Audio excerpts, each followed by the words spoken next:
আল্লাহ রে, মেয়েটা স্কুল থেকে আসছে, সারা ঘর খুঁজতেছি, পাইতেছি না। দেখতেছি কই, খুঁজে পাই না। দেখেন কোথায় আছে মেয়ে। আমি যাওয়ার চেষ্টা করতেছি, দেখি মেয়ে ওইখানে কি করে। চিন্তা করো, এই রোদ্রের মধ্যে স্কুল থেকে আসছে, কোথায় খাবার দাবার খাবে। আব্বু খায় নাই, সেজন্য মেয়েও খায় নাই। দেখি কি করে, আপনাদেরকে একটু দেখানোর চেষ্টা করতেছি। মেয়েরা আব্বুদের জন্য একটু বেশি মায়াবী হয়, তাই না? আমারটা তো হয়েছে, আপনাদেরগুলো কেমন হয়েছে জানি না। আশা করি সবারগুলোই হয়, আমার যতটুকু বিশ্বাস আর কি। প্রাণ, কি করতেছো মা? তোমারও তো আব্বু সারা ঘরটার বাড়ি টাড়ি খুঁজে শেষ, তুমি এখানে কি করো? কিসের শাক? কলমি শাক? আয় হ্যাঁ, দেখি দেখি, কি করবা এই শাক? রান্না করব। আয় হ্যাঁ, কেন তরকারি নাই? আব্বু তরকারি আনছি না। কি করব, বাজারে তরকারির যে দাম।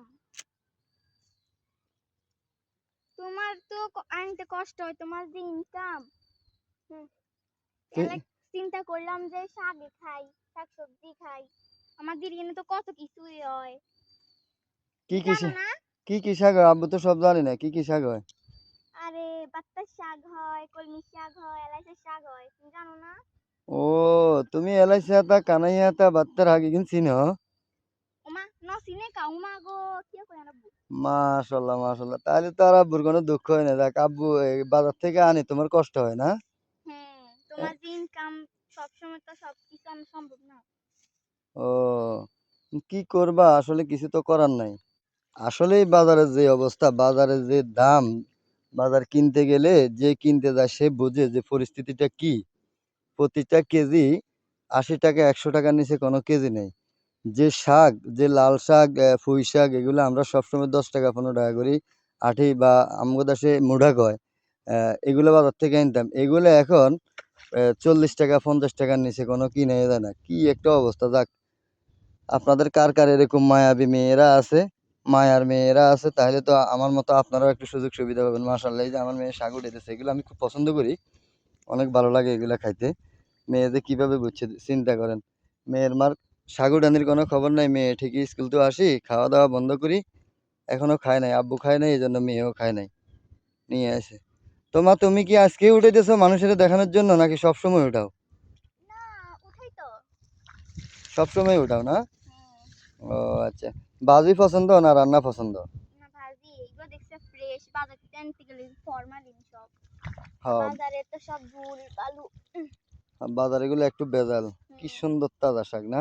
হুম। এখন এই যে বাজারের দাম বেশি, এই উদ্দেশ্যে কিছু বলবানি তুমি? তোমার সেই আইডিয়া আছে? জানি না তা, এখন কি বলবো, ছোট মানুষ। কিন্তু যদি সরকার যদি একটু দাম কমাইতো বা কালো বাজারিটা বন্ধ করতো, তাহলে তো একটু ভালো হইতো। দারিদ্র মানে আমাদের মতো মানুষদের আর কি। তো হ্যাঁ, শুকর আমরা তো ভালোই আছি, অনেকে তো খাইতেও পারেন না।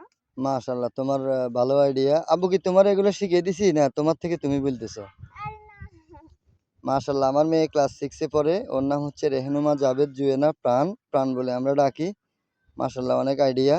চিন্তা করে দেখেন, এটুকুন বাচ্চা যদি বুঝে বাবার কষ্ট বা বাজারের যে অবস্থা, সরকারের অবস্থাটাও সে বুঝে গেছে যে সরকার বাজার নিয়ন্ত্রণ করতে পারতেছে না। কেন পারতেছে না সেটা বুঝতে পারতেছে না, সিন্ডিকেট গুলো ভাঙতে পারতেছে না। আসলে আমরা যারা গরিব, খেটে খাওয়া মানুষ, আমাদের খুব কষ্টই হয়ে যায়। সত্যি কথা বলতে আমাদের অনেক কষ্টই হয়ে যায়। অবশ্য আমাদের একদম বাড়ির আশেপাশে অনেকগুলো শাক পাওয়া যায়, একদম ভেজাল মুক্ত।